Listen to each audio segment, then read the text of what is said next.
intellectual discussion, interdisciplinary reflection for the cause of the students, scholars, and teachers. Today, we are very fortunate that many senior professors and teachers of law college of across the country are with us to view this program, and allow them, the students, teachers, and scholars of philosophy are also with us to view this program, to interact with them. And friends, you know that philosophy family has been conducting a number of webinars during the pandemics.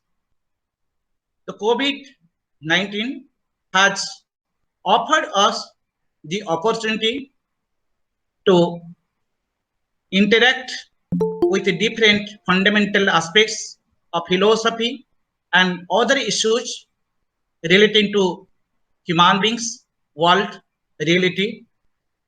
And today, it's our pride, privilege that Dr.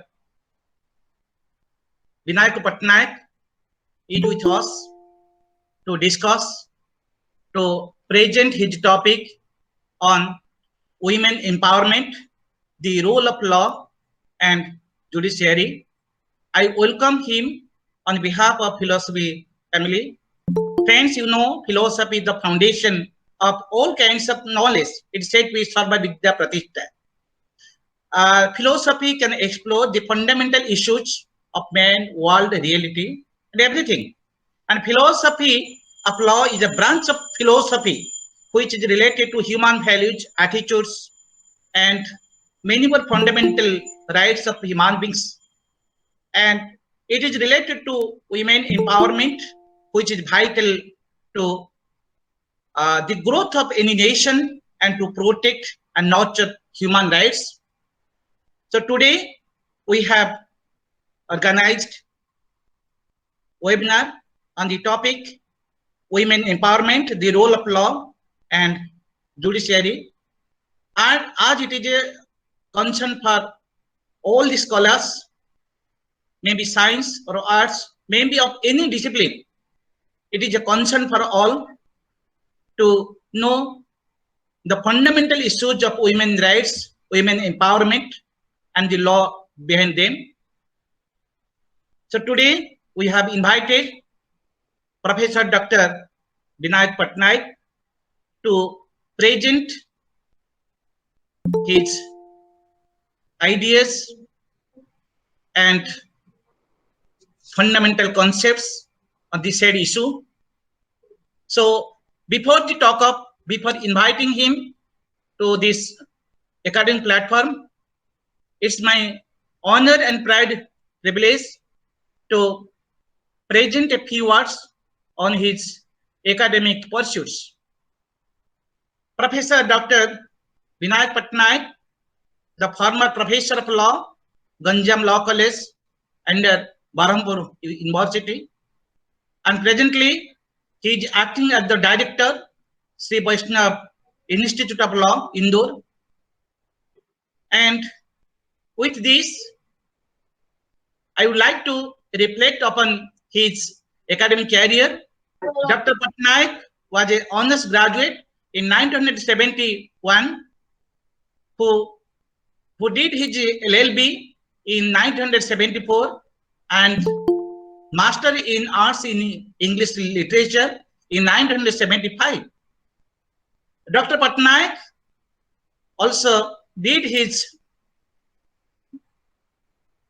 B.Lib and Information Science and M.Lib and Information Science with gold medal from Utkal University in 1986.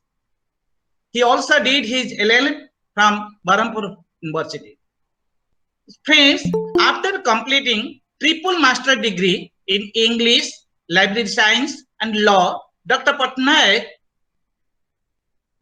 has obtained double doctoral degree, both in library science and law.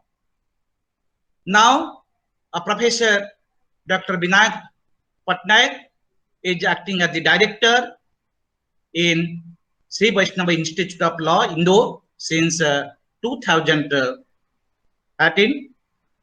Dr. Patnaik was also a senior faculty in the Lingaraj Law College and at Parampara University, where he was teaching law, generally English, and library science, which were the subjects in his master degree, because he was a holder of 3 master degrees. And he was also teaching library science in BC, Parampara University. Besides teaching experience of so many years, more than 30 years, Professor Patnaik had a couple of administrative excellences and skills. He was the professor and academic director, Ganjam Law College. He is associated with the academic activities of many colleges and universities of our country. He is associated with the academic activities of Utkal University, Devi Ahilya Vishwavidyalaya, Indore, Dr. B.R. Ambedkar University, Indore, Sambalpur University, Birla Global University, NMIMS University, Mumbai, and many other Indian universities. Because of the paucity of time, it's not possible to reflect upon all his academic associations. Friends, Dr. Patnaik delivered many lectures on different issues of law in different national and international forums. Dr. Patnaik delivered lectures on empowerment laws, human rights, constitutional law, administrative law, corporate law, and on many other themes.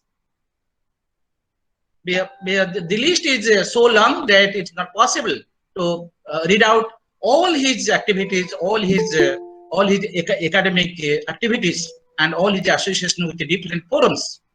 And he has also written so many articles that has been published in different national and international journals. He has many publications. It's not possible to reflect upon all the things within the short span of time. Friends, it is our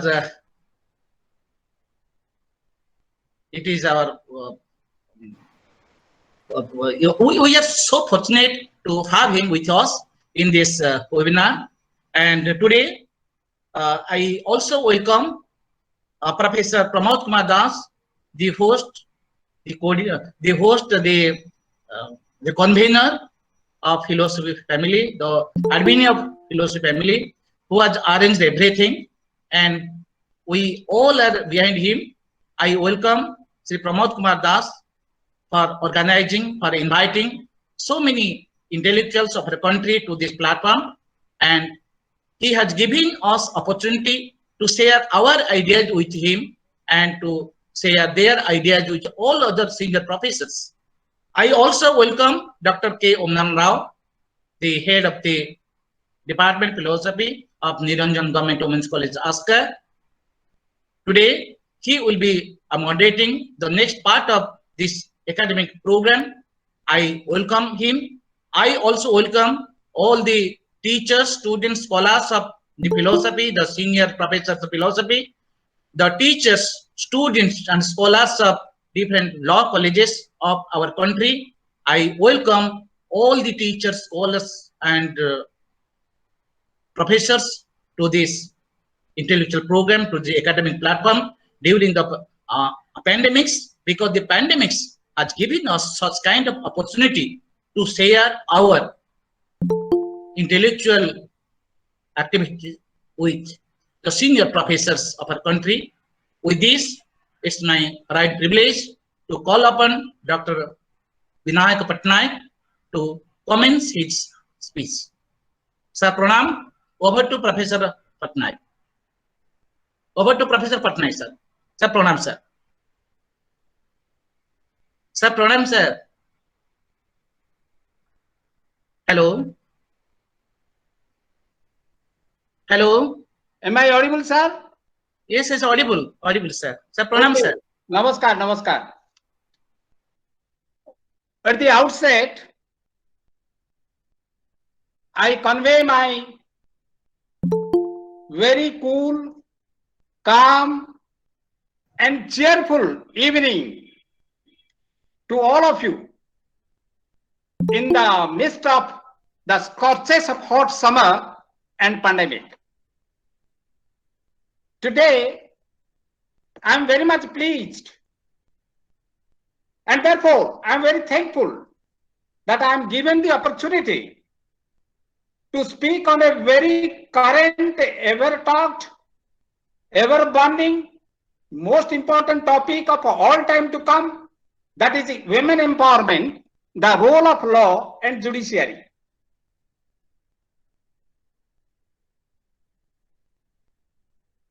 I really feel myself enlightened. I am really excited also to speak in the midst of the galaxy of intellectuals, philosophy, which is always in pursuit for truth and the cause of the truth, the epistemology, the logic, the ethics, the physics, the metaphysics, conglomeration of all important subjects, philosophy. So I am in the midst of the galaxy of philosophers. So I must be very careful. Anyway, where I am somewhere I may be falling. So philosophers who are always in pursuit of the truth will correct me. So I would like to thank all of these persons who are now associated with this webinar. I am thankful to Arya sir, who has just welcomed me and welcomed all. I am thankful to Dr. Om Narayan Rao. I am thankful to the coordinator, Dr. Kailash Chandra Maharana and Pramod Kumar Das. I am thankful that Praveen sir has joined. My old friend, roommate, Mr. Paricha is also joined. I am really very lucky today to speak few words. My relatives and friends have also joined. My colleagues have also joined. A nice congregation. A very enchanting it will be. Anyway, I am also happy that there are very female members. I was thinking whether there will be female members or not, because I was thinking that that will also indicate that how female are empowered. But still, I am sure there must be very less number of female members. So this may be an example that women still need empowerment. I like this concept of family. It is because philosophy family. Family is a concept which is carried forward, which carries forward, which symbolizes the Indian culture. Vasudhaiva Kutumbakam. So wherever there is a use of word family, I become very happy. I always use the word in my institute, Sri Vaishnava Parivar, and we all are members, because that Parivar concept brings a kind of fraternity, brotherhood, a kind of best relationship. So philosophy family is very nice. I am very thankful to all the members of the philosophy family that they are organizing webinars, inviting experts from different fields. Today is the Mother's Day. I bow down my head before that mother who is a gift of God. And I dedicate few lines at the beginning of my talk to that mother, to that motherhood. What a mother does. This is a quotation from Ram Gita.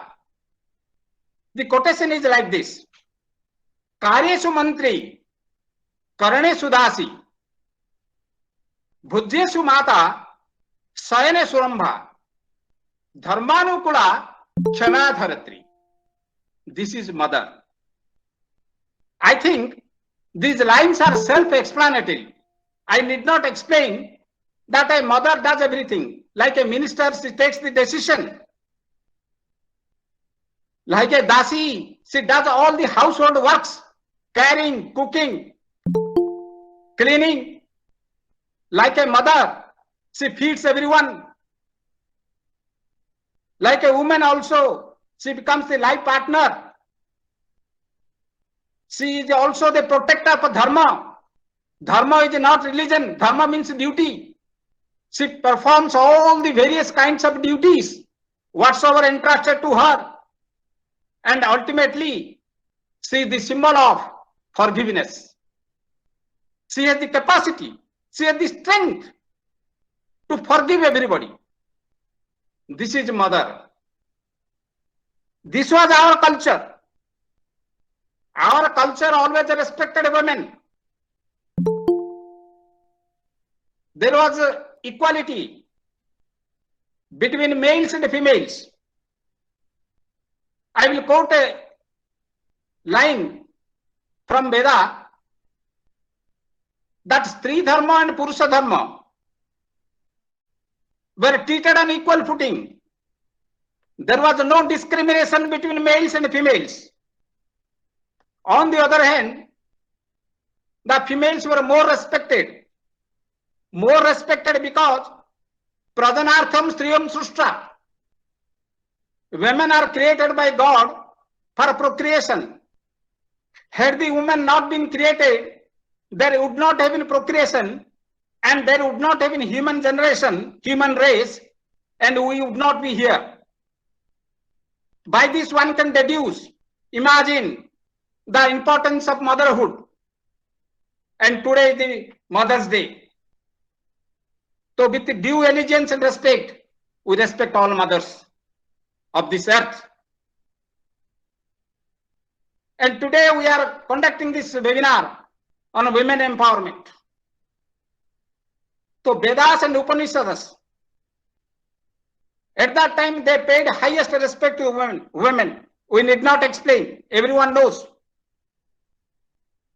Jatra narinam ramanti tatra ramanti devata.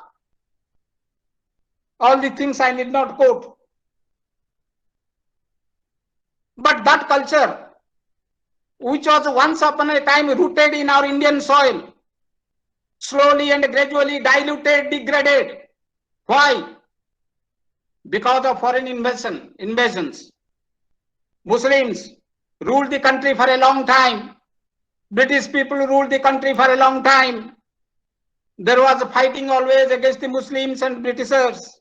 And ultimately we got independence in the year 1947. We adopted our constitution in the year 1959. We enforced our constitution on 26 January 1950. And since then we developed so many laws. We create so many judicial decisions came up for women empowerment. But till then, except the ancient period, women suffered and suffered. There was no equal status. There was a discrimination again after the ancient period. Even the great philosophers like Aristotle also, they have also downgraded the women. Our degradation of women came from Manu age, where Manu treated a woman as a commodity. There was a time, even in foreign countries, it is not an Indian problem, it is a global problem. Suppression of women is a global problem. Women were not given the right even to vote in foreign countries. So they are not allowed to take a decision now. They are tortured, not only in the family, but also in the society, but also in the workplace. So without giving equal opportunity, we also tortured her. So if I cite the examples, it will be innumerable. So there was a saying, and it was of a great person. And that great person was Rabindranath Tagore. He said, "Oh Lord, why have you not given woman the right to conquer her destiny? Why does she have to wait, head bowed by the roadside, waiting with tired patience, hoping for a miracle to come tomorrow?" That is still the position of the woman. She is still waiting that when there will be a bright tomorrow. Because now also she is unsafe. She is unsafe in home. She is unsafe in the society. She is unsafe in the family. She is unsafe in the custody, police custody. Forget about empowerment. Therefore, when they are asked that why the women labor force is decreasing, there is only 20% workforce. If you calculate the workforce, then the reply was that they fear to come out to the workplace because there is a restriction and this is a cultural norm. There is a gender wage gap. Proper wage is not given to you. They are not safe in the workplace. That is why they are also reluctant to come to the workplace. Therefore, the workforce of the women is only 20% in the country. So we have to empower them. So that is the point which I would like to say, that women suffered. That national crime record says that in every 16 minutes, one rape is committed in India. And in every 90 minutes, a bride is burnt. 12 million girl child get married before they attain the age of 18 years every year. In immoral trafficking, we are also not less in number. The women, they are trafficked for immoral purposes. When they were asked that why you are resorting to the immoral purpose, they said, what you will do? We are raped and left on the road.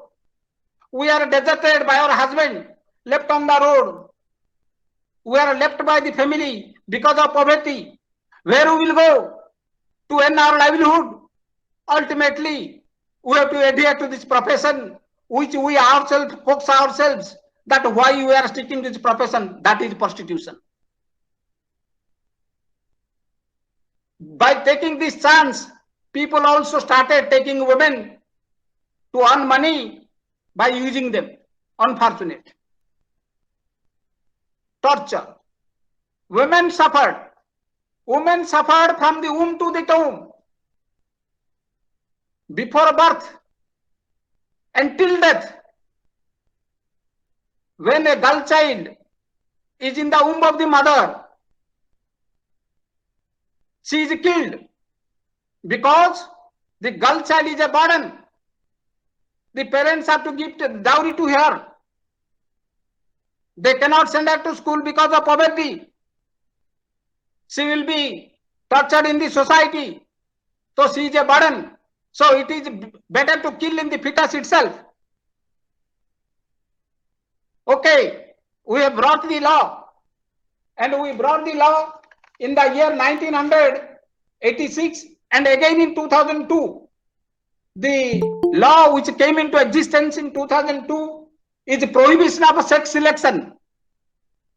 It is not allowed. Nobody is allowed to select the sex, whether it is male or female. But it is going rampantly. They select and they kill. Even we brought another law in the year 1971. That is medical termination of pregnancy. That means unauthorized pregnancy is not allowed. It is an offense. But we detect the child as a girl child and kill her also. in spite of the laws. Nobody fears the law, including a criminal. If the people would have feared the law, then there would have been no problem in the society. Neither we are law abiding, nor you have the fear of the law. So how the law will work? We say there are number of laws, but still the problems are going on because of this. So I tell you here, a great philosopher has said that law is brought for the society to control the society. Law is brought to the society for the welfare of the people of the society. But how the law can provide control and how the law can provide welfare if the people are not conscientious, if the people are not conscious, if the people are not moral, they do corruption. How can we implement the laws to control the people where they don't abide by the law? They have lost their conscience. So law takes birth in the society. Law also dies in the society. When the law dies, when the people in the country, people in the nation, they lose their conscience. Law is nothing but a common sense. Law is nothing but a conscience. If there is no conscience, if there is no common sense, no law will work on this earth, including India. That is my prologue. That is my prelude to the talk which I am going to give now. So we have brought the laws for sex selection, not to terminate pregnancy, but still it is going on. I told you, from womb to the tomb.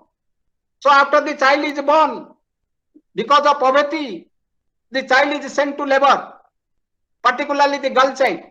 You know, the girl child, they are very cheap. Girl children are very cheap for labor. So I have a PhD thesis that girl children are usually more numbers in car industry because their hands are very soft. So child labor. So girl children are used for child labor. In our constitution, we have made a provision, Article 24, which prohibits child labor below 14 years. But what is the use of that constitutional provision? Philosophy very much knows. If you take medicine for a headache, headache will not be cured. You have to know the cause of the headache. If you give medicine to the cause of the headache, then only headache will be removed. So problem cannot be rooted out by solving the problem. Problem can be rooted out only when we solve the cause of the problem. The cause is poverty. So you make the law to prohibit child labor. Of what use? Because the cause is not removed. We brought the law, Child Labor Prohibition Act, in the year 1986. That law is there. Then after labor, they also give the child to marriage because one headache will be solved. And I tell you, and I told you also, that the child marriage is still going on. Every year, 12 million girls below the age of 18 years, I told you, they get married across the country. And I tell you, it is not the practice in India, it is all over the globe. Nigeria is a country where there is the highest child marriage rate. So child marriage is also there, in spite of the fact that we have brought a law, Child Marriage Prohibition Act, in the year 2006. We brought the law, Child Marriage Prohibition Law, 2006. There is punishment. Nothing. So child is also given marriage at a very young age and she suffers. Then comes the marriage time. Then comes the very important burden, dowry. Instead of giving property, which is allowed by law, instead of giving the paternal property to the daughter, we give dowry. Who is not giving dowry? Everyone feels happy, elated, and sometimes it has become an example to establish their aristocracy when he gives dowry of a large amount. But what about the person who is poverty stricken? How can she give dowry? Giving dowry, taking dowry, both are offense. We brought Dowry Prohibition Act also, but of no use. Dowry Prohibition Act is there. Then you will be just surprised that dowry death is also rampant. In the year 2019, 7.1 thousand dowry deaths occurred in India. 7.1 thousand in 2019. And in India, in every 90 minutes, a bride is burnt. I told you that. So why these things happen in spite of the law, that is 1961? Then, okay, marriage is done. What next? Torture, what next? Violence, domestic violence. Domestic violence is rampant. You know how the domestic violence is going on. We have brought a law, that is Domestic Violence Act, Protection of Women from Domestic Violence Act in the year 2005. We have brought the law. But domestic violence, you know, dowry death, dowry torture, I told you. Second, physical abuse. Physical abuse means which gives bodily pain, which is a danger to life. Not only physical abuse, sometimes you also abuse sexually, which you call marital rape. 51 countries of the world have legalized marital rape. That marital rape is not allowed. That means if you do any kind of sex with your wife without her consent, if there is a non-consensual sex even during marriage also, it will amount to rape, and that is called sexual abuse in the Domestic Violence Act. It is clearly written. If without the consent of the wife, husband does any sex after drinking wine, then how things will run?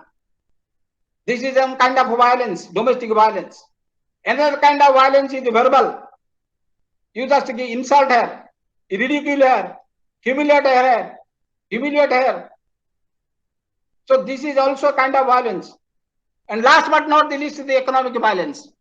We don't give any money. Looking at the status of the woman who is got married and come to the in-laws house.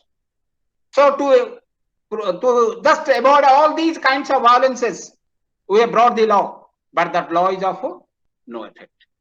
So what is the lacuna? I told you at the beginning, we must be conscientious. Then only it will happen. Our mindset is not changed. Still the patriarchal pattern of society is going on. Male-dominated society is going on. Nor the women are also getting self-help, doing self-help. They are also accepted because there is a social stigma. So the domestic violence going on. Women are also not coming forward to lodge the cases because of a social stigma. So that social domestic violence is still going on. So after marriage, domestic violence. Then suppose a woman goes to the workplace. All of you know what happens in workplace. Sexual harassment in workplace. All of you know that the law has come into existence in order to stop sexual harassment. Sexual harassment at workplace for working women. Even the Supreme Court has also given the guidelines as to what provisions should be made for the women who are at the workplace. So that law and judicial decision will be worked out only when we obey that law and we obey that judicial decision. Then the last but not the least, after that also we have the death at the time of the, compulsory death. In Rajasthan, it is still going on, at least one in a year. Though that particular statistic is not there, but Sati Prohibition. We have brought the Sati Prohibition Act, but still not more in number, at least one in a year. Somebody dies. When the husband dies, he is forced to die. She is forced to die. And that is the Sati system which is still going on. Then comes to the untouchability. You know, the untouchability offenses, untouchability is an offense. To prohibit untouchability, we have brought a law in the year 1955, but we amended that law in 1976. Instead of untouchability prohibit offenses law, we called now protection of the civil right law. Protection of the civil right law. Because in the matter of untouchability, the Dalit women are the sufferers. All of you know that the Dalit women are gang raped sometimes. And sometimes they are also ostracized, boycotted from the society. Untouchability is still going on in the country.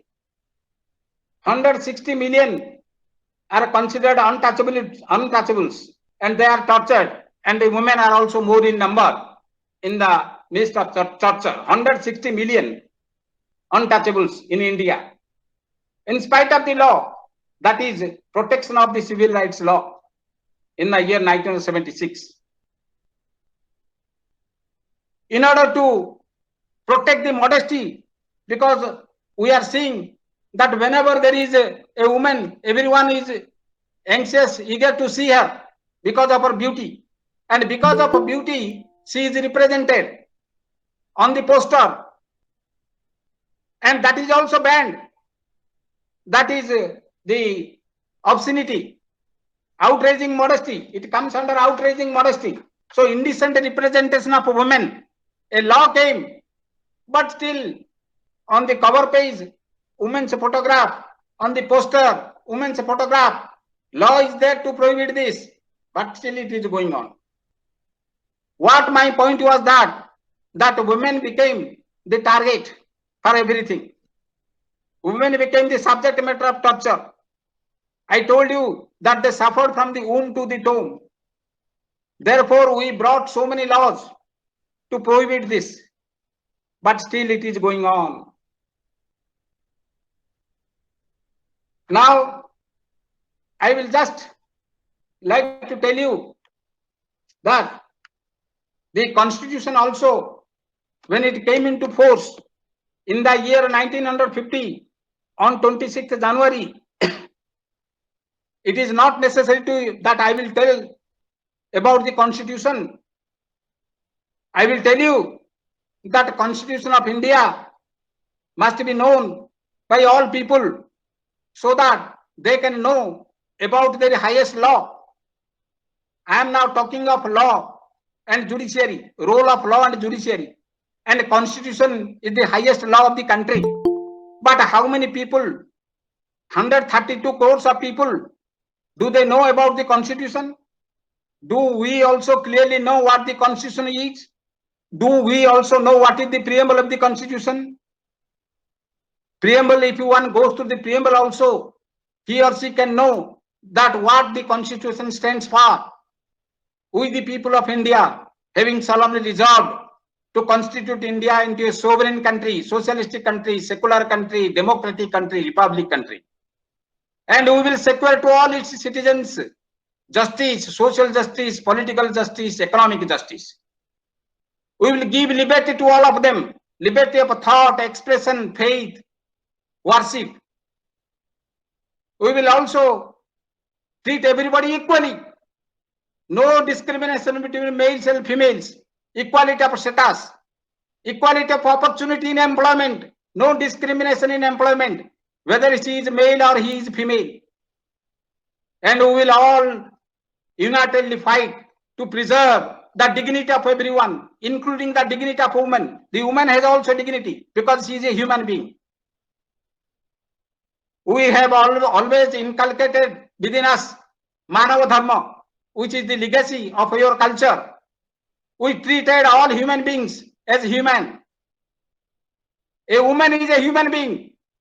Treat a woman like a human being, humanly, kindly, sympathetically, empathetically. Not treating her as if she is a commodity. Not torture her because she is a second-grade citizen. The Constitution speaks about it. There are 3 articles of the Constitution which we all must know. Those 3 articles are Article 14, Article 15.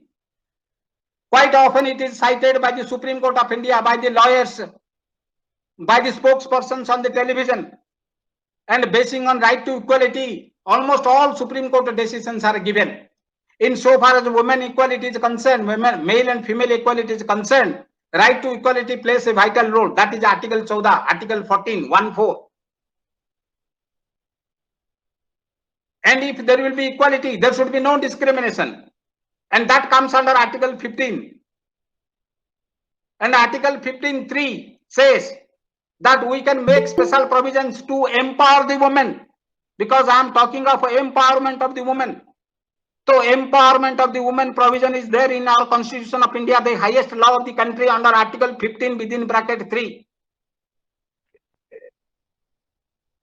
Then liberty and life. Right to life and liberty includes everything. Right to life includes right to privacy, right to dignity, right to livelihood, right to everything. In the American Constitution, which consists of only 7 articles, their fundamental right is one only. That is right to life, liberty and happiness. Finished. But they are not having so many articles included under fundamental right provision, chapter 3. One article only. Right to life, liberty, happiness, finished. Everything is included here. So one must get livelihood for life, dignity for life, privacy for life. One must get liberty, freedom for profession, freedom to have any employment. And he should be treated equally.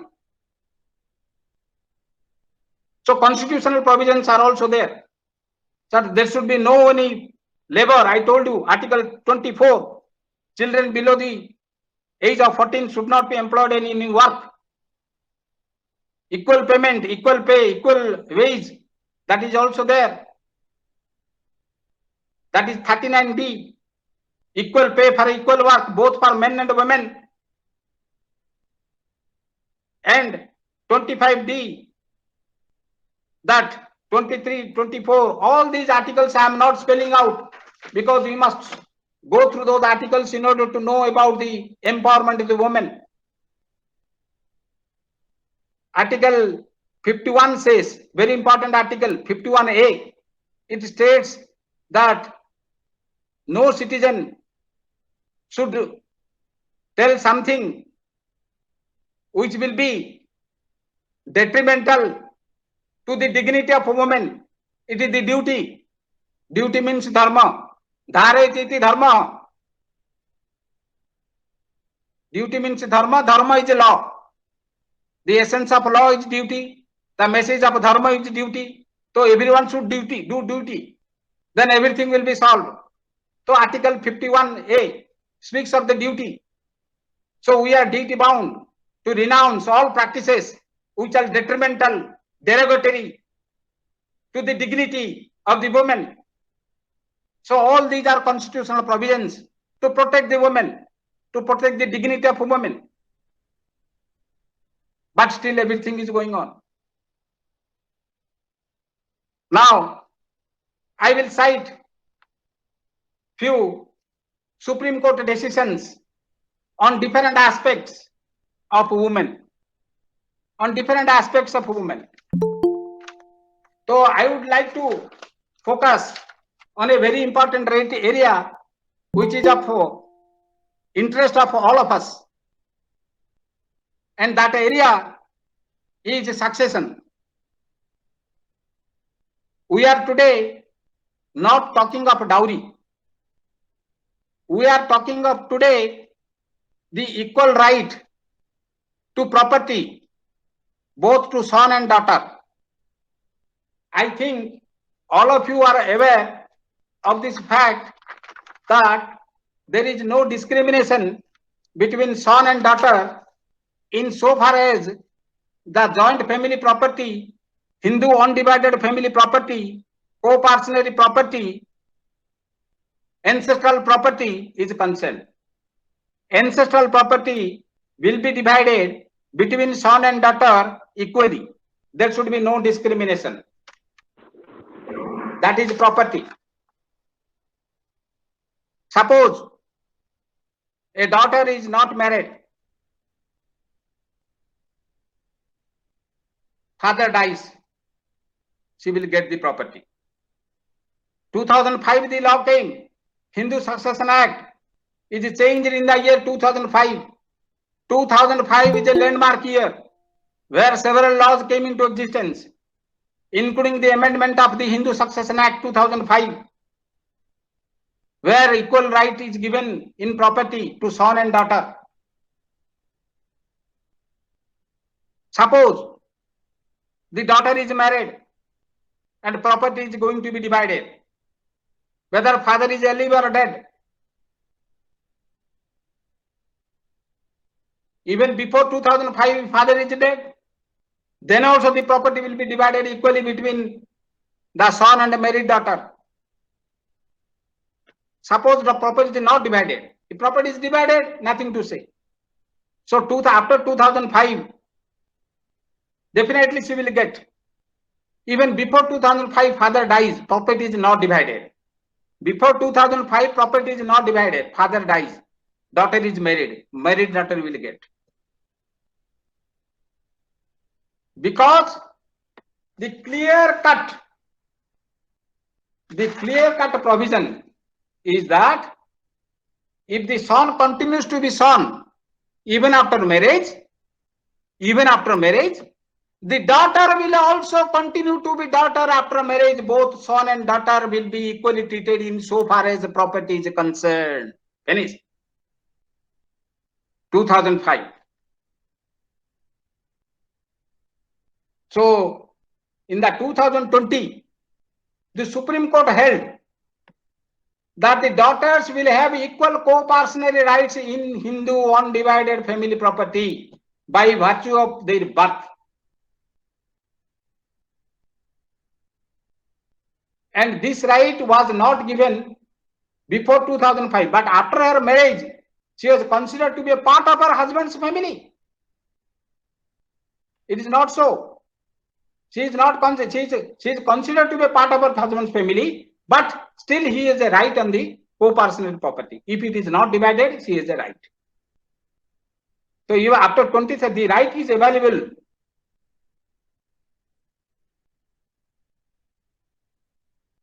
to the daughter also, even if the daughter is married. So in this Binita case, it was held by the Supreme Court that the women are integrated part of the family. The women are integrated part of the family. This is the decision which is given regarding the property. Then there is also so many Supreme Court decisions regarding giving benefits to the married daughter. So there is also a case that married daughter is excluded from the benefit, but the Karnataka High Court said it is unconstitutional. The case is like this. The father was working. The father died while in service. The son is already in service. The daughter is married. She claimed that let her be given service in the place of her father. The employer declined. The matter went to the Supreme Court, the High Court. The Karnataka High Court. Karnataka High Court said it is illegal. Even if the daughter is married, she is a part of the family of the father. So she is entitled to get that job even if she is married. So in the decision, the court said, son continues to be son both before and after marriage. And a daughter should also continue to be daughter both before and after marriage. This relationship does not get affected by the fact of marriage, as marriage does not separate the relationship between the daughter and the parents.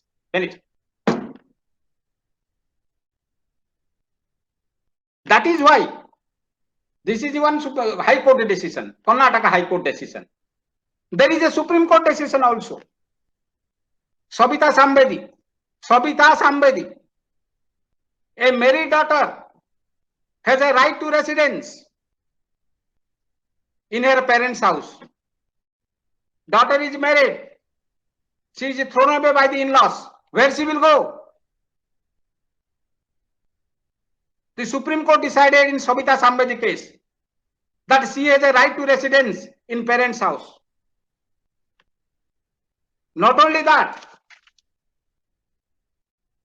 suppose the daughter is married, in-laws family, they wanted to make a divorce. The husband, the father-in-law doesn't want. The husband doesn't want. What will be the fate? Parents are not no more there. So where she will go? Where she will go? Again, the Supreme Court says she has the right to reside in in-laws house. That is why perhaps in the she is residing in the in-laws house even after the divorce petition. What is that case? What in Odisha it is going on in the film world? So that is she has also the right to remain in the in-laws house even if the divorce petition is pending. The in-laws cannot say you go away to the road. They have no right to say like that. So these are the various provisions in so far as right to residence is concerned. Even married daughter can be given job. Married daughter has a right to residence in both in-laws house and parents' house. In-law has a right to property. Daughter has a right to property even after the marriage. These are the various provisions of the Supreme Court for the property for the residence. Now, I will go to in a very important point, that is the living in relation. How do you feel living in relation? Om Narayan Babu. Living in relation seems to be awkward for us. But when asked to the daughters, are you going to marry? No. Why? No, how the husband will be, I don't know. I may be again tortured by the husband, by the in-laws. Where I will go? Social stigma. So I will not get married. How will you live? Living in relation. Living in relation is not allowed by law in India. The Supreme Court said it is allowed. They are in a state of fear. They say no. They feel that they have a right to live. How can they live without a marriage? Permanent marriage they don't want. So living in relationship is allowed. So living in relationship is allowed, but there is a condition. They must not live like a platform, a come and go. There must be documentary evidence regarding living in relationship. There must be a shared household. They must be living under the same roof. They must be making financial transactions in one account. There must be some arrangement in the family. There must be sexual relationship. there must be socialization in the public, there must be intention to remain together, then only it is valid. So there is a case, a Supreme Court case. It is a division bench case. In the year 2015, the Supreme Court in the division bench held that living under the same roof, one is married under law, underline. Living under the same roof, one is married under law, one is presumed to be married under law. The bench held that continuous cohabitation of a couple together, that is live-in relationship, would raise the presumption of marriage. So the case was that of a property dispute of a man who lived with a woman. They are not married. They lived together for 20 years. They had children. The husband died. So the bench held that the wife is entitled to all property. The wife is entitled to all property even though the marriage is not solemnized, even if they are not wedded. It is also there in this is one part. So those who are living in partnership, there may be domestic violence also. So in Domestic Violence Act 2005, there is a provision that during living in relationship, if there is any domestic violence, then that living in partner, the female can go to the court. That violence मुझे हो रहा है, I want to live separately or some maintenance, they will ask maintenance. So living in relationship is now as good as marriage, but I am not advising all that to go on living in relationship. But this is the state of affairs. Why these things came? It is because of the human right. That every human being has a right to live. Not only live, not only getting livelihood, but also with the dignity. That is why living in relationship allowed. Now coming to another part, that is gay marriage. Why gay marriage is allowed? Same human right concept. Every human being, by virtue of being human, by virtue of being a human being, is having all rights of a human being. That is human right. The United Nations Convention on Human Rights, a declaration came in the year 1948. And soon after that, our constitution was adopted and enforced. And all human rights are included in our constitution, chapter 3 and chapter 4, to respect the human right. Forget about caste, color, creed, sex, male, female, truth, everything we live. All are human beings, all must have right, all must have dignity, everybody must be allowed freely. That's all. Unless and until it is derogatory to the greater interest of the people of the country. Unless and until it hampers the unity and the integrity of the country, then every citizen is allowed. If somebody is having marriage with the same sex, what happens? What harm is there to others? What harm is the society is getting up for that? Unity, integrity is destroyed. So unless it hampers the public interest, there is also a point of morality. It hampers the morality, but what is morality? Morality is also social norm. And what is social norm? If the society accepts it, then it is a norm. Slowly, gradually, the society is accepting. At one point of time, we were not allowed women to go outside. Now we are allowed with sari, with parda. Now you are allowing freely. Now it happened. We are accepting it. So our culture which was there, what we are, that is there. But we must also accept the civilization. What we have all these things. We have to accept it. It is a change. We have to accept the change. Then only you will be updated. This is a constitutional mandate also. How to avoid the constitutional mandate? Highest law of the country. So this gay marriage is also allowed. Gay marriage has not been made a law, but it is allowed by the Supreme Court. Naz Foundation, all of you know the Naz Foundation versus the government of NCT Delhi. Supreme Court first overturned the judgment of Delhi High Court. That means it is Article 377. Article 377 of the Indian Penal Code says there should not be any marriage between the same sex. It is unnatural. Article 377 of the Indian Penal Code.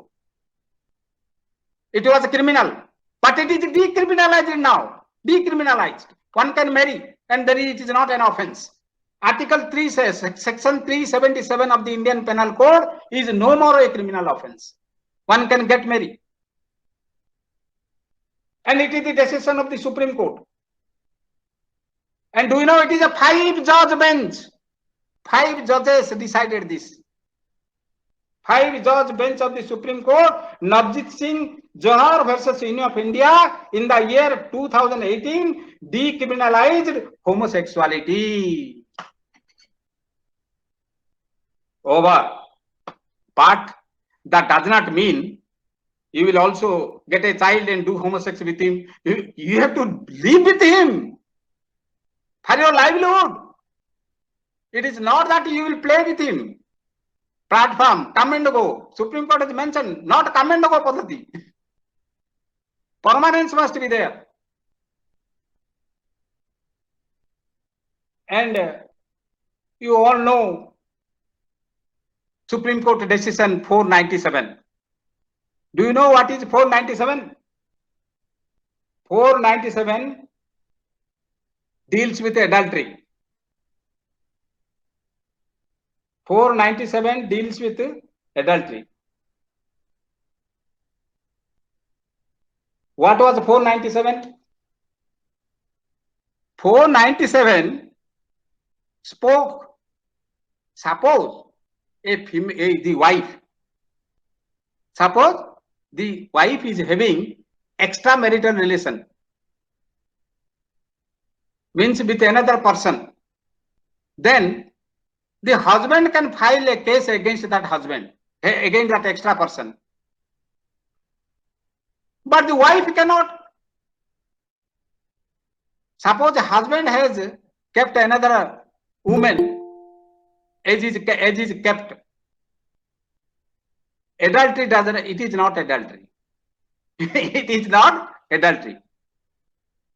The Supreme Court said, what is this fun? When the wife is keeping a person, then husband can file a case against that person. But the husband keeps a woman, wife cannot file. What a ridiculous irony it is. It is irony. Deepak Mishra struck down now 497. But now people say, hey, we have given all benefits to women to go for adultery. Who is saying? If a male goes for adultery, doesn't stop, female will also go. But adultery is struck down because it was one-sided. It was only against women, but not against men. Therefore, in the Joseph Sain versus Union of India, 2018, the Supreme Court said that 497 of the Indian Penal Code is unconstitutional, which gives a husband the exclusive right to prosecute his wife's lover. But similar rights are not given to the wife to prosecute the woman with whom her husband is committing adultery. Deepak Mishra so observed that Section 497 treated as if a married woman is nothing more than husband's property, and adultery is only an offense when it happened without the consent of the married man, and the woman has no say on the matter.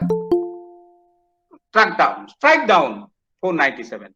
497 struck down. That doesn't mean that wife is given liberty to go with as many persons as she likes. We are interpreting in that way. No, that is not the case. Because this opportunity was given only to men, but not to women, it was discrimination going against Article 14, so it was struck down. So now males also cannot go. If males go, female will go. So this is regarding the Supreme Court decision regarding 497 adultery, which we are always talking of. Now, I will talk about prostitution. Prostitution, I told you already that it is not an offense if a adult woman has the right to choice as her profession or as her vocation. And this is the judgment given by the Bombay High Court. It is allowed. I have already told you, I think. I have already told you about it, that it is allowed. Then I will come to a very, very important point. I think the time is not over. Over. Carry on, sir. Carry on. Carry on. Few minutes. No more. That's it's very interesting that we are interacting here. If there is any question, you can also ask me. So it is a question of working woman. As a Visakha case, Visakha versus state of Rajasthan. Visakha is a group of women organization. You see, it is women group. Visakha is not a name of a person. Visakha is a group for women's education and research. Actually, what happened? Bhamari Devi was a social worker, and she was working with the government program to stop the child marriage. So when in at one place, child marriage is going on, and this Bhamari Devi stopped it. So her father got angry, and before the husband of that Bhamari Devi, they gang raped Bhamari Devi. You see. And do you know? Lack of evidence. The judicial magistrate acquitted all of them, made free. Lack of evidence. That is why, so those who are working, there is no safety. Therefore, Visakha versus State of Rajasthan case, in the year 1997, the Supreme Court provided safety of women at workplace by protecting them from sexual harassment and framed detailed guidelines. And after that, the law came. Law came how many years after? It was in 1997. 16 years after the law came into existence. And that is a vital law. It protects the millions of women at a workplace. And this case is come as a solace, peace for the working woman. Because in workplace, if you show the photograph, if you play with any video, if you touch the woman time and again, make handshake with her, it will also, but that is described. The guidelines are given by the Supreme Court of India in the very important case of Visakha versus State of Rajasthan in the year 1997. The law came in 2013. Here I will tell you one thing.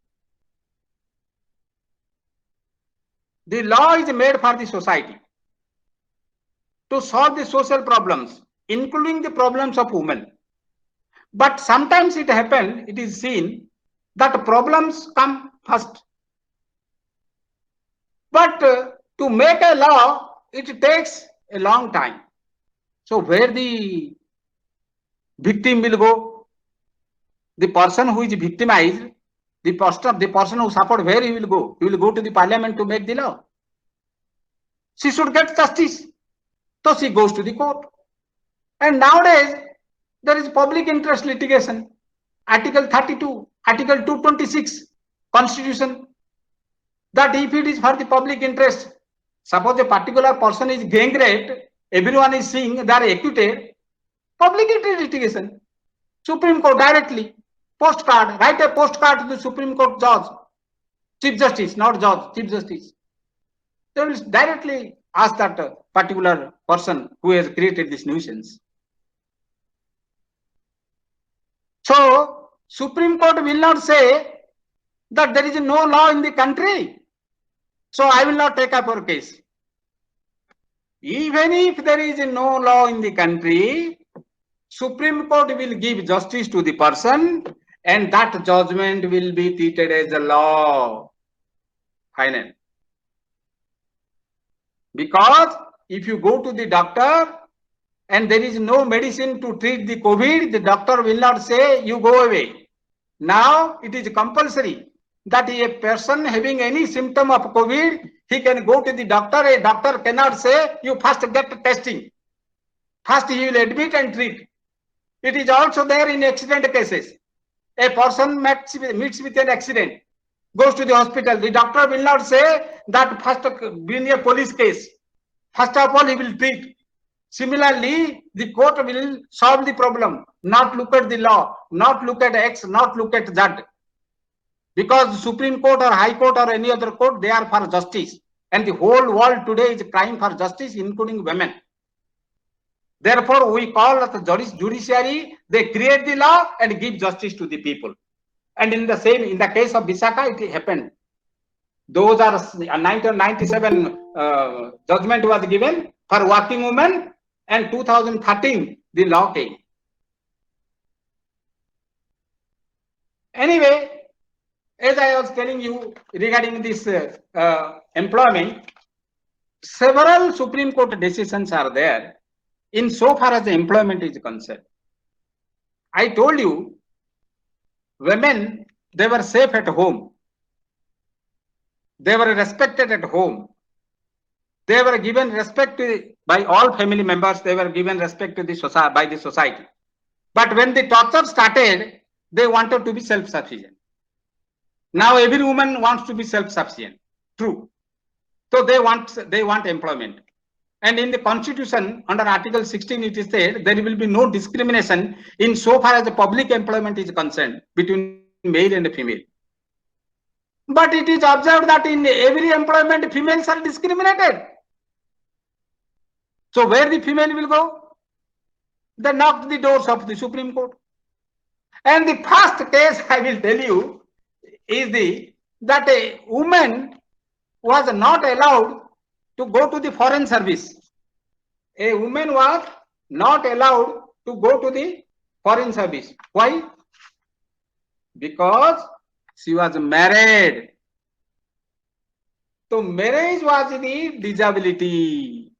Marriage was the condition. So if he is married, she cannot go to foreign service. The matter went to the Supreme Court. The Supreme Court said that marriage cannot be a disability. She should be taken into foreign service. And the case is C.B. Muthama. C.B. Muthama versus Union of India, 1979 Supreme Court.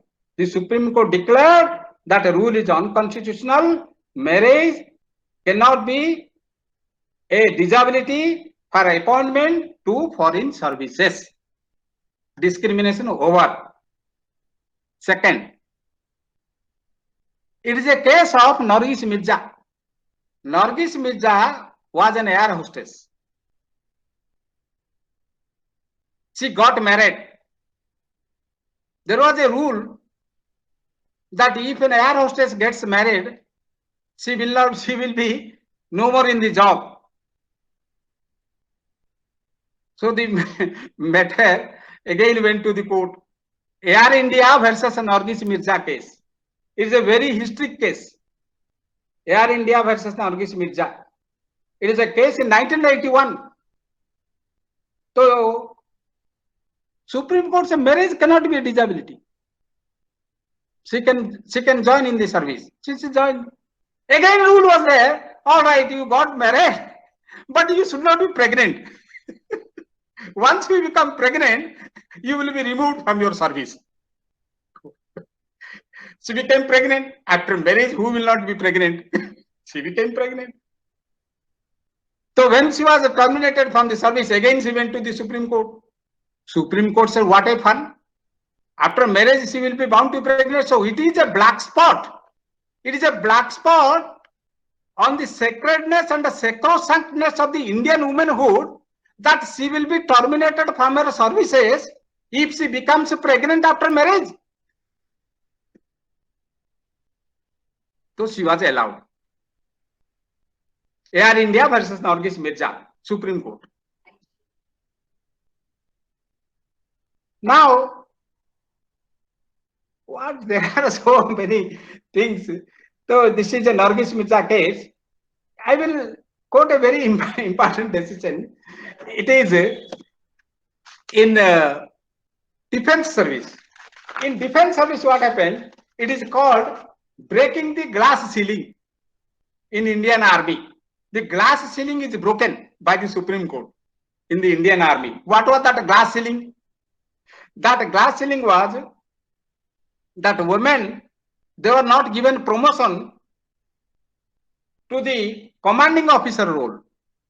They can work, but a commanding officer they cannot be. So matter went to the Supreme Court. The name of the person was Babita Punia. Babita Punia, and the case is in 2020, last year. Supreme Court said all women officers are eligible to be appointed in commanding roles. They can be appointed in commanding roles. They are also entitled to permanent commission. Then the ministry said, Minister of Defense said, no. They have to go home, they will be married, they will be pregnant, they will look after the household, so they will remain on long leave. How it will be? So Supreme Court said, Hindi में मैं बोल देता हूं, क्या domestic obligation is only the role of the woman? It is not the role of the woman. She can procreate, but all other things the males will look after. Domestic obligation is not the sole duty of the woman. It is the duty of the all household. Thus, the Supreme Court said, as if domestic obligation, it rests solely on women, but not on men. No. This violates right to equality. She will be commanding officer. So this is a case, Supreme Court, 2020, Babita Punia. Then another very interesting case. Nowadays, I think we will not accept it, but we have to accept it because it is a matter of employment. So in the case of employment, we cannot say no. It is a case of Anu Garg. So Anu Garg wanted to work in a hotel. And when? In the night time. So Punjab, it was a case of Punjab. Section 30 of Punjab Excise Act prohibited women from employment in hotels and bars. Then the matter went to the Supreme Court. Supreme Court struck down that section. It violates the right to equality. If they are prepared to take the challenge, they are prepared to take the risk, let them serve in the hotels. What is that to you? So Garg was allowed to work in the hotel. So that is why, so you cannot, in Kerala High Court there is also a decision. Women cannot be denied employment with the plea that the work involves night hours. The High Court of Kerala quashed the advertisement. There was an advertisement that only males can apply. So women, they went to the Kerala High Court, said, why males will apply? Why not females? And the matter also went to the Supreme Court.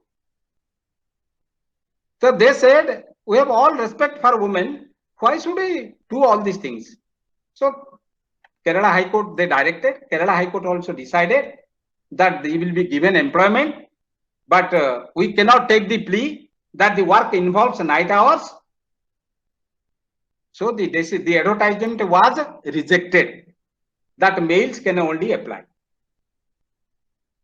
Therefore, all these things, they come under this employment. So many things are there. This will be too late. And then another thing I will tell that it is a very interesting case. Interesting because now you have to, I will give you two choices. You have to choose one. It is a case which happened in Rajasthan.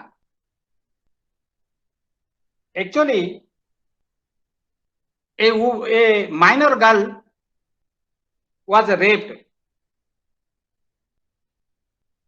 and she became pregnant. Whatever punishment is given, that is okay. Now the matter came that the girl does not want that she will carry that child. She will bear that child because she feels that it is illegal. It may be illegal. She wanted termination of pregnancy. Actually, I am sorry, this is it is a Rajasthan, I think. Yes, it is Rajasthan. So the court, it is a single bench. So the matter went to single bench, Rajasthan High Court. The single bench said the fetus in the mother's womb is also he is having life. So if you terminate the pregnancy, then life of the fetus will go away. Therefore, you are not allowed.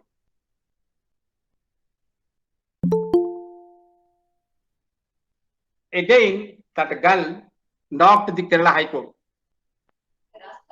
Sorry, Rajasthan High Court. So division bench means two judge bench. Two judge bench said, now the division bench is to decide which is more important, whether the right to life of the fetus is important or the right to this life of this woman is important. Because the medical certificate is given that pregnancy can be terminated, no harm. Now the question of the black spot. The woman says that I will carry this black spot for all time to come. So it is my dignity. It is also right to my dignity. So I want to terminate my pregnancy. Therefore, the divisional bench of the Kerala High Court, what he will do? Sorry, I'm sorry, Kerala, Rajasthan High Court. What Rajasthan High Court must have done? Provinji, see, the Rajasthan High Court allowed or not allowed? Rajasthan High Court said that the girl is allowed to terminate the pregnancy. Suppose an example I am giving you. When a woman is going to give a birth to child, doctor asks, if the child is born, the woman will die. But you want the child or want the woman? We say, no, no, no, we want woman. We say that. So we prefer woman, not the child at that time. Because child is in the fetus. She has not seen the limelight. So we say, no, no, life of our daughter is very important, not life of the fetus. So let her kill the fetus. Therefore, this particular matter in the America, hue and cry. Hue and cry. Whether right to terminate the pregnancy will be a fundamental right or not. Now it is accepted all over the world. Human right. But there are also conditions. Why he will terminate? Because she was raped. That is why she wanted to terminate. But it cannot be terminated in all cases. This, please remember, let it not be advertised that one can terminate.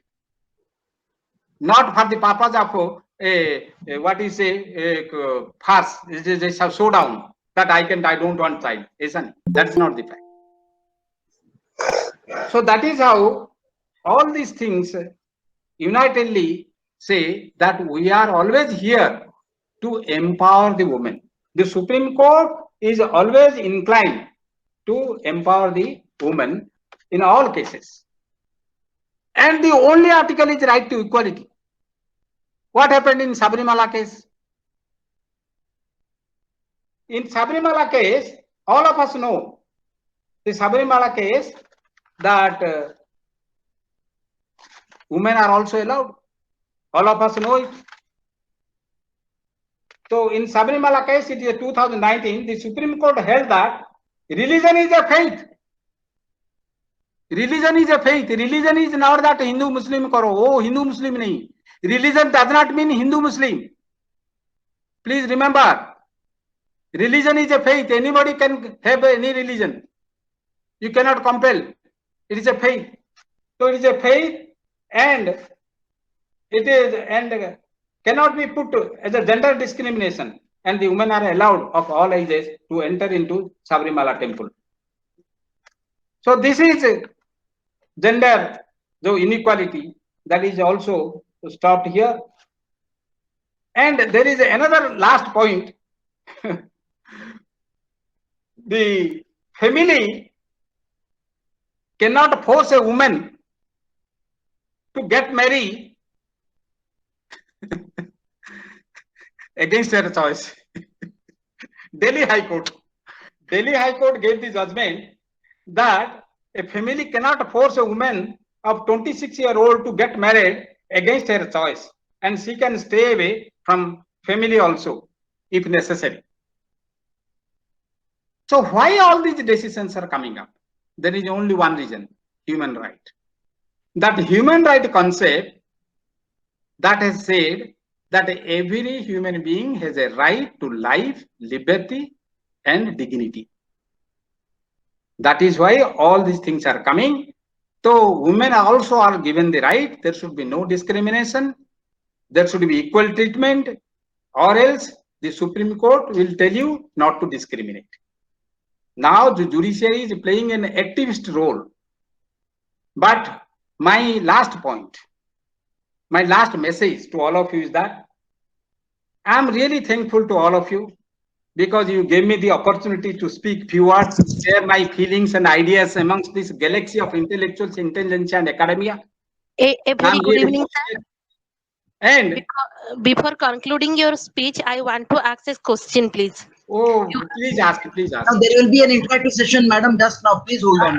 Last message I want to. Will be given a chance to ask. When someone was asked. This is Sarbanindas. No. Just I will conclude and then you will ask No, this. you will be given an opportunity. You will be given an opportunity to talk. Once the lecture is over, you will be called.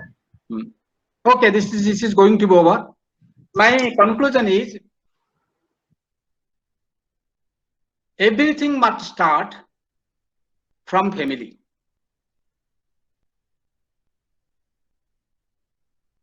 If you are happy, the whole world will be happy. If you have a smile on your face, you will make the whole world smiling. So everything starts from family. I will say everything starts from the individual. Why? I will tell you now. Every individual, it is said by Aristotle, that is having both cognitive thing, that is reason and emotion. As long as human being is reasonable, he or she does good things. No sooner he or she becomes emotional, then everything becomes up and down. Therefore, the great philosopher Aristotle said, law means reason. There is no place of emotion in law. Therefore, my appeal to all, be reasonable. How? Always be calm when there is any problem. And it is also the message of Bhagavad Gita, that man serves me most who is Sthita Prajna in all time. So be calm. Introspection, insight, that will save you from all dangers. All dangers. Therefore, there is that there is no Supreme Court at Delhi, but the Supreme Court is within you.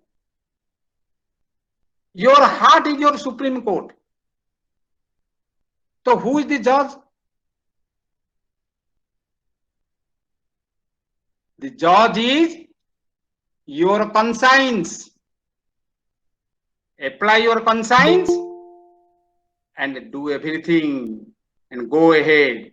your life will be happy, you will live healthy, and you will never face any problem if you become conscious and conscientious. It is only these two instruments. Every Indian citizen must be conscious of the rights, must be conscientious to implement these rights. Then all problems in India will be solved. There is no doubt in it, including the women empowerment. They will be also safe even at the dead of the night. But that conscience, Vivek, must always be there, living in our mind. Thank you very much. Now you are all at liberty to ask any question relevant to the topic. Thank you, sir. Thank you very much for your very nice lecture. It was really an interesting lecture. We really came to know a number of legal provisions that women have in our society. So it's a matter of being conscious about those laws, and also at the same time being, it is important we should have the conscience to obey those laws. You made it clear that laws are there, but how far we are able to obey the laws is the big question mark that we have. That's on all of us. So well, there are a number of questions in the chat box, but before that, some madam wanted to ask something. I request madam to A, and ask. a very good evening to all. I am Sarban Das from Puri. Sir, you have covered many things regarding women empowerment with many case laws. But I want to listen about POSCO Act. That has been not closed till yet. So the children, Yes, yes. You can tell about that that is true, but that particular cover is not covered. It's because it is women. We are talking of women empowerment. Therefore, that particular portion I have not covered. Anyway, okay, that you can go through the Google and see the POXO Act is not so much of that I know also, sir, but children, but it is for children. yes, yes, that I know, sir. But the question was, you can also add. Yeah, I can add. I will add. I will add. Okay, thank Yes, you. yes. Thank you, sir. But I have covered something about the children also. Yes, yes, you have covered, but I tell you one thing. All yes, these sir. acts are coming specially because everything is going to be specialized day by day. Otherwise, there was only one law, Indian Penal Code. But after that, so many special laws came, and so nevertheless, the POSCO Act. Thank you very much. Thank you, sir. Thank you, sir, for your response. Going through the chat box, I find number of questions for you. The first question is by Shravani Mishra. She says, you have talked of a number of laws for women, the laws under which women can be protected. She has a problem with reference to politics. She says, even in politics, there is women reservation, and the women candidates are contesting elections, and they are coming forward as contestants and also winning the elections. But actually, the real work is done by the male counterparts. Actually, they are not given the freedom, even coming to the height as a local representative or a representative, say at a certain level, but still she is not given the real power. The male counterparts are really working for her. How do you see this?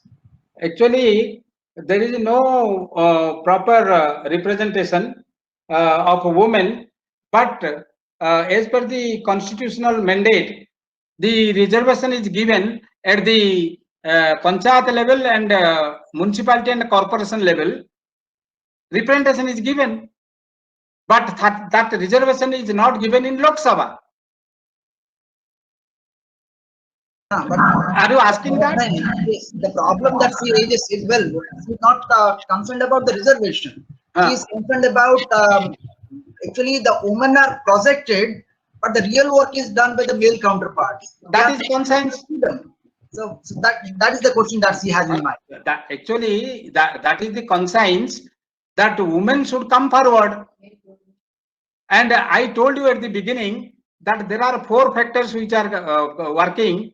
The first and foremost factor is not only in India, in South Asia, the male, it is a patriarchal society. Not only in India, Pakistan, Bangladesh, South Asia total. It is a patriarchal society, male-dominated society. So the males dominate, and for your information, the persons who are coming to the election also, they are not so very forward. Compulsorily they are given representation because they don't get any choice. Compulsorily. And that is very important point. So generally the husband says, you just make a representation and I will work for you. Sometimes we see for the ward members, councillors, we search who will be the lady candidate, because 33%, how to get the lady candidates, that becomes a problem. But behind the door, suppose something is done, so how can you help it? Please tell me. You also suggest me. So behind the curtain, if anything happens, not coming to the limelight, it is a matter of conscience. Yes, sir. Thank you for the response. Thank you for the response. Actually, this is what is actually happening in a male-dominated society.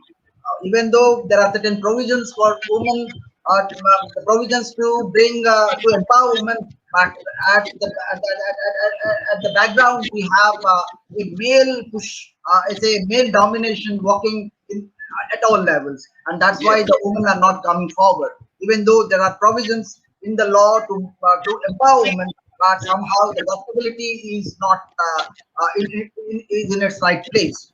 Now again, we have a question by Rinki Mahadik. Very nice question. She is concerned about the crimes against women. Though there are a number of laws directed towards the protection of women, but still the women are targeted at say at the workplace, say in the domestic level, in the families. As you say, even in the family, the woman is not safe. So for all these, the crimes against women, who is responsible? This is the first question that she raises. Number two, the question that she raises is, given the laws that we have, and you are also talking about progressive laws that we are coming to, that we are having these days.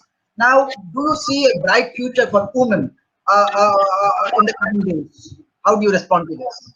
The first, my answer is number one. Number one is delay. I will give you one example. The National Crime Record Bureau, NCRB, 8 rape cases per day. But do you know, the conviction rate is only 30%. That is why, because of this delay, there is no fear. The fear sense is slowly and gradually disappearing. That is why the crime is increasing. And I told you earlier that it is also a philosopher who said that nobody fears the law, but everybody fears the court, particularly a criminal. A criminal doesn't fear the law. He knows there is a law that if he commits the crime, then I will be punished. But he commits a crime because he waits for the court decision. And our court decision is so procedural. Means starting from filing an FIR till the judgment, it takes years together. That is why my suggestion is there must be special courts only to deal with crime against women. Because crime against, if all crimes go to the particular court, then subdivisional judicial magistrate, then it cannot be solved. There must be separate special courts. It is being done. So number one, delay. Number two, fear. No fear because it is delayed.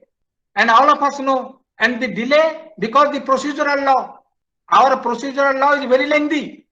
Everyone knows it also. And definitely there are no special courts. So every case of crime goes to the same criminal court. But there must be a special court for crime against women. This is my suggestion. Okay. Thank you, sir. Thank you. Actually, some questions are there, but before that, well, we'll take one more question, then we'll call Amya Paricha sir, who wants to make a comment on this. Okay, we have the next question is by Professor Alok Tendon. Actually, he says that the laws that we have these days, actually the decisions that you have talked about, they are progressive. Taking the conditions, taking the situations, the laws, the judgments that are passed are made to fit the society, not that the laws have gone rigid, not that the articles have to be changed. Looking into the scenario, looking into the situation, the new sorts of judgments are coming. Well, it's a good thing that can fill the gap. Okay, so this is one part that he has said. Now he says, the other thing that he wants to put forth is that is the law sufficient to provide human dignity to women who are divided on the basis of caste, creed, and education, and all that. Number two. Number three, he says, well, reservation of women in parliament to an extent solve the problem of discrimination against the female sex. So these are the three parts. The first part is the laws are progressive these days. So maybe this would be filling a gap between the social and cultural practices that we have traditionally. Okay, number one. Number two, the dignity to women is the law sufficient, who are divided on the basis of caste, creed, color, and sex. Okay, sorry. Then the third is about reservation to women in parliament. Whether this reservation to women in parliament ensures, keep away from female discrimination.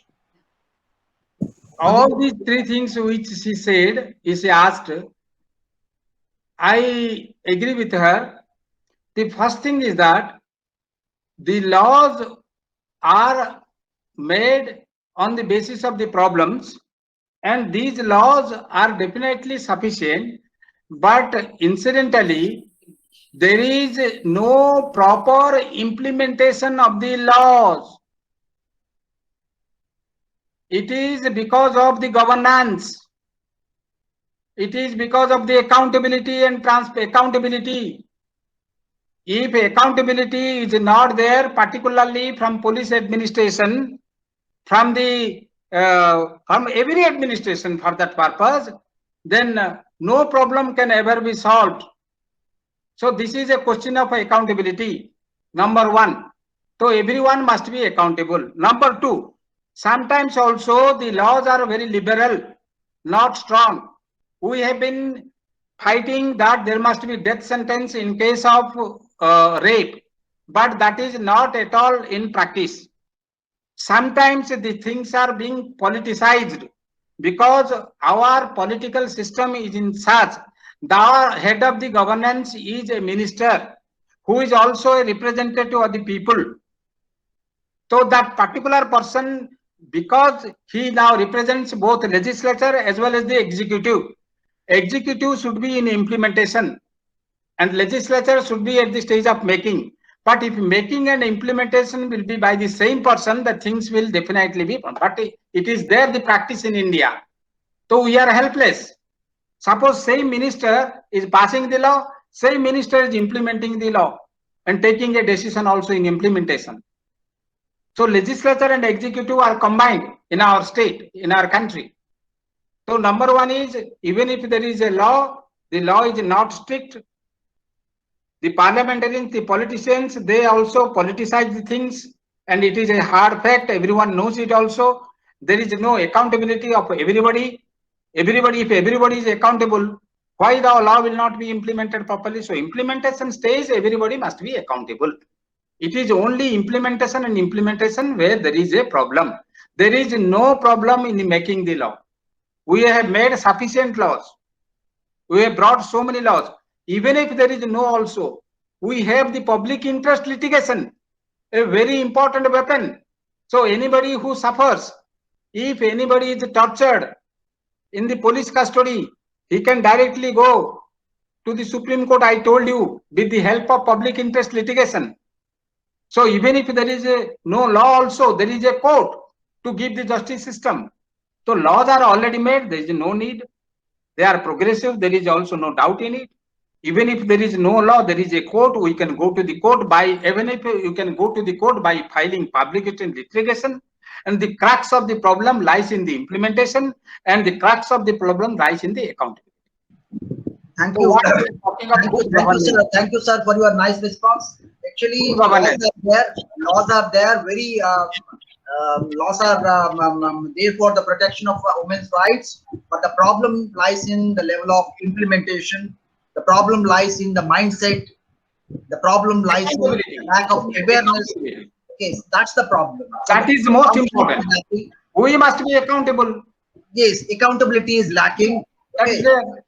And even the governance is lacking. So Governance, transparency and accountability. the laws are framed, very nice laws are framed for the protection of women. The problem lies in the mindset of the people. They are not coming up to properly implement the laws. So there lies the problem. A sort of awakening is required. That is what we see in the response of Professor Patnaik. Now, may I call Professor Ameya Paricha sir to make some observations. Over to Ameya Paricha sir. Ameya. Okay, thank you. Very good evening. Professor Patnaik. Very good evening to you. Very good evening. Very good evening to all. Thank you, my friend Professor Patnaik, for making an excellent presentation.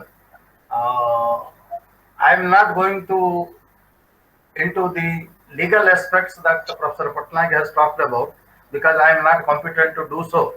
But I have one or two observations to make. Undoubtedly, the global society is patriarchy. That has been one of the major impediments for achieving the efforts that so far has been made on women empowerment. But at the same time, I also feel that the patriarchy society or patriarchy attitude is reflected in lawmaking process, because whatever effort that has been made so far in implementing the various provisions relating to women empowerment at the global level as well as at the national level, that has been always a top-down approach. But what I think is the policymakers must create an ambience where down to upward movement of attitude of the women should be reflected in policy making process. That can be one of the important aspects that the policymakers has to take into account, because always it has been top-down approach. But what I wish is bottom-up approach should be the need of the hour, which would augment the process of women empowerment. And second is that the lawmaking process also must promote, or women empowerment simply means not that to provide them certain reservation and say that 33% reservation has been allowed and women have been reluctant to exercise. That I don't believe in that. But what I believe is that empowerment effort must emphasize on promoting women's sense of worth. That is what is more important, because women must be first realized, they must, or certain condition must be created where they have been made to, they have to made to realize that they have been disempowered, and bottom-up approach is one of the important tool, one of the important mechanism wherein they can put pressure on the policymakers to bring in desired change in respect to women empowerment, and that should be directed towards women must make, or the policymakers must make effort to realize that women have their worth, their ability to determine their own changes, and thereby bring in certain changes also in the society. I think as long as that situation has not arrived, whatever global effort or whatever national effort that we make, that may prove to be futile. That's all. That is what my observation is. Thank you very much, Ameya Babu. There is one saying: law follows public opinion follows the law. As you said, here the public opinion is only following the law. Law is made by the top authorities and public follow with constraint or whatsoever. Your point is there must be also public opinion to make the law, and that is being done. In which manner? Whenever there is any problem of the women, there are various women organizations in the country, those who have fought for their rights, and those rights are taken into cognizance also by the Supreme Court and the judiciary, and at a later period they are made the law. So definitely, though not in a very progressive way, but to a limited extent, there is also the recognition of the problems from the bottom. It is also the bottom which gives the proposal through various social organizations, because there are so many social organizations which are fighting, who are fighting for the cause of women. People's Union for Democratic Rights. There are so many, as I told you, Visakha is a forum. So many, there are commissions, and they always put forward the problems of the women, and they are presented even in the form of public litigation. Then how these matters, like this Naz Foundation, it came up, this Naz Foundation for the right of the transgender. So all these things are there, and there is also the public opinion is also should be taken into account, and that is why we say, Jeremy Bentham said, public opinion is also equally important. But as you know, since Indian community is a heterogeneous community, so it is very difficult to form a consensual public opinion. Whatever public opinion we forward, it is again, it is diluted by some other group. So that is also there. But still, Jeremy Bentham has said, if that public opinion is accepted by most of the persons of the society, then that should be accepted as a law and policy. तो greatest happiness के लिए सर्वे भवन्तु सुखिनः तो नहीं होगा, but it must be greatest happiness of the greatest numbers. So in a country like India, we agree that the country definitely homogeneous community is 75%, heterogeneous only 25%. So homogeneous community 75%, they can make the proposal and their law can be done. So from the bottom to the top also. Regarding representation, why I am telling, because representation definitely will somehow or other solve the problems of women, because as it is said in the year 2019, there are only 78 candidates, 70 out of 542 members of the Lok Sabha, there were only 72 women. So I don't say that if there will be women representation, everything will be solved, but at least they can raise their voice because they are representing a particular community. You know very much why you have made this system, this political system, multiple party, why you have made it is because to give representation to all groups. So there must be, if there is a representation of women also, the women problem from the bottom to the top can also be presented in the parliament, and top people can make policy on this matter. So there must be reservation, number one, and there must be social organization groups who can also present the problems of the bottom. So it will go to the bottom to the top. Thank you. Thank you, Professor Paricha, for the observations, and also I thank Professor Patnaik for his sincere response.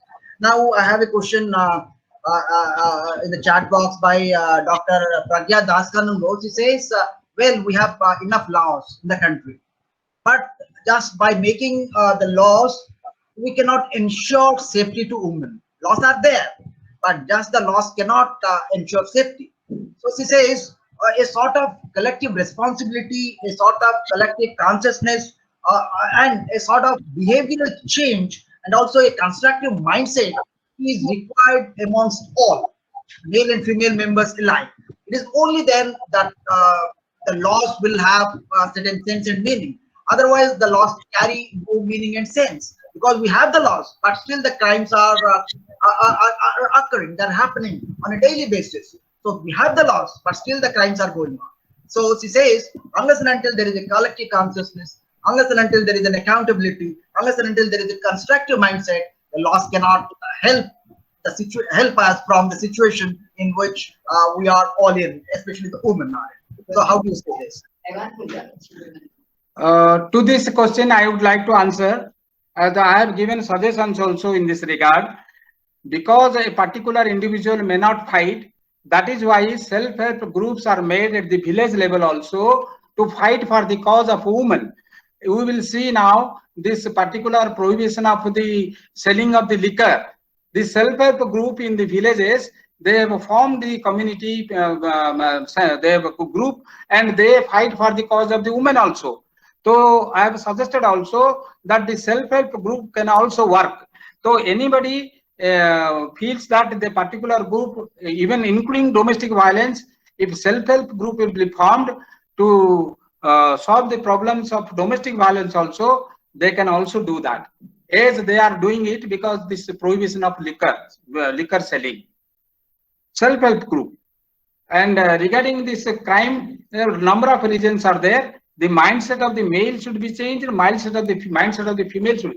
If there is a saying, if somebody beats you once, then you accepted.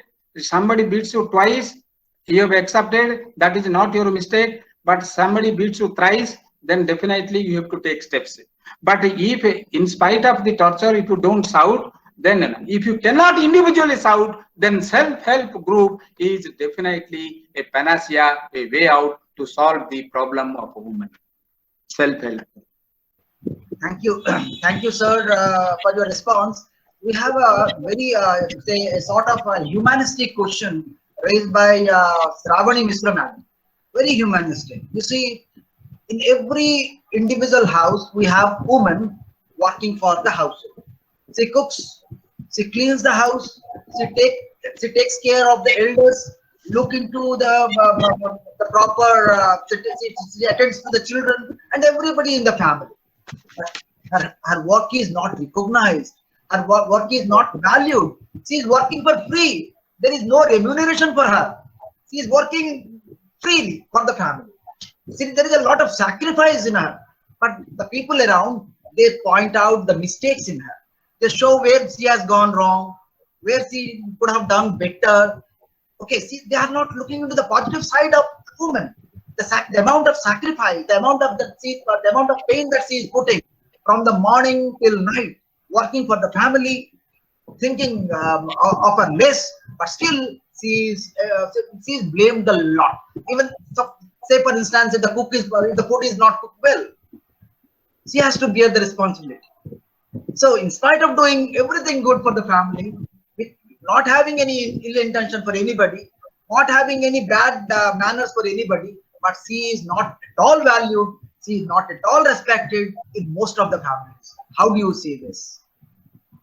In this connection, I will give you an example and I will give you a solution. The example I am giving you in a very Supreme Court case. It is a Supreme Court case of M. Mudaliar. Justice K. Ramaswamy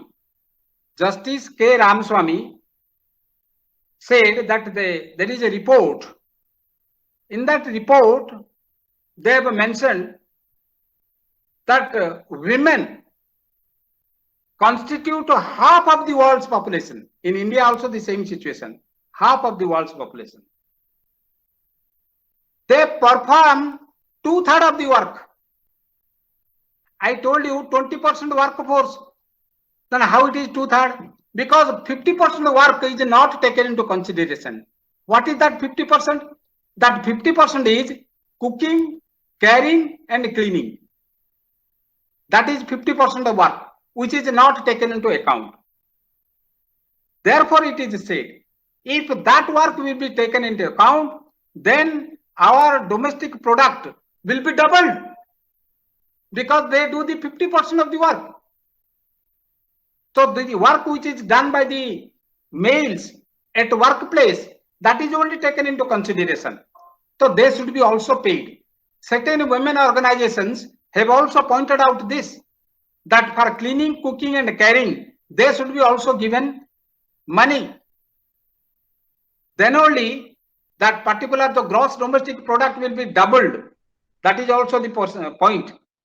So they constitute half of the world population.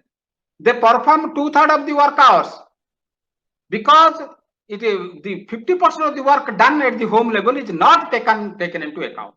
That is the problem, and women organizations have already raised their voice Unfortunately, they receive 1/10 of the world's income, 1/10 of the world's income, because no income is given, no money is given for their cooking, caring, and cleaning. And ultimately, because it is a patriarchal society, money is always with the females. Nowadays, the situation may change. Now, women organizations are also fighting for this cause, that because